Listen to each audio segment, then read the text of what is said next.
بسم اللہ الرحمن الرحیم۔ میرا آج کا عنوان یہ کیسی آگ تھی بستی میں جو تہذیب کو کھا گئی۔ علی وقار سگریٹ کا دھواں چھوڑتی جینس پہنے کھلے بالوں کے ساتھ سڑک پر بیٹھی جوان لڑکی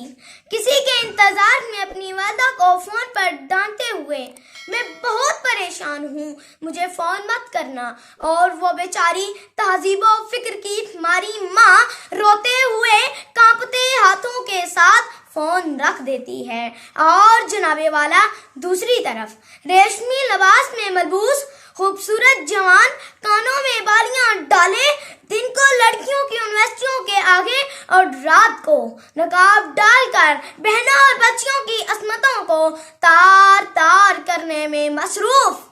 بستی میں لگی ہوئی اس آگ کی نشاندہی کرتا ہے جو تہذیب کو آہستہ آہستہ نگل رہی ہے۔ یہ آگ مغرب کی لگائی ہوئی وہ چنگاری ہے جو ایک طرف باپ کا احترام، ماں اور بہن کی عزت، بیٹی کی عصمت اور اسلامی تہذیب کا کلا کما کر رہی ہے، اور جناب والا دوسری طرف بے حیائی، لالچ، گمراہی، دن دہاڑے قتل و غارت عام کر رہی ہے۔ علی وقار تہذیب ایک لفظ نہیں، یہ وہ گہوارہ ہے جہاں انسانیت پروان چڑھتی ہے، انسان کا تشخص قائم ہوتا ہے۔ یہ وہ اجتماعی رویے، سوچ اور افکار ہیں جو لاشعوری طور پر کسی بھی قوم کا عمل بن جاتی ہیں۔ علی وقار مسلمانوں کی تہذیب تو ایسی تھی جسے اپنا کر مغرب ترقی کی منازل طے کرتا رہا، مگر واللہ ہم مسلمانوں نے تو مغربی تہذیب کو ایسا اپنایا کہ انسانیت بھی شرما گئی۔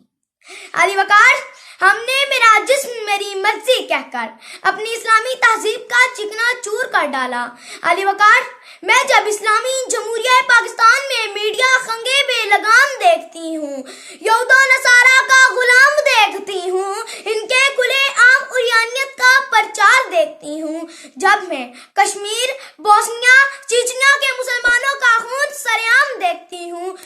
جب نئی کبھی ترین روپ دیکھتی ہوں، تو میں مولانا ظفر علی خان کا یہ شعر بے اختیار بولتی ہوں: تہذیب نو کے منہ پر وہ تھپڑ رسید کر، تہذیب نو کے منہ پر وہ تھپڑ رسید کر جو اس حرامزادی کا حلیہ بگاڑ دے۔ علی وقار آج ضرورت اس امر کی ہے کہ ہم کائنات کے بجائے اللہ کے احکامات پر توجہ دیں،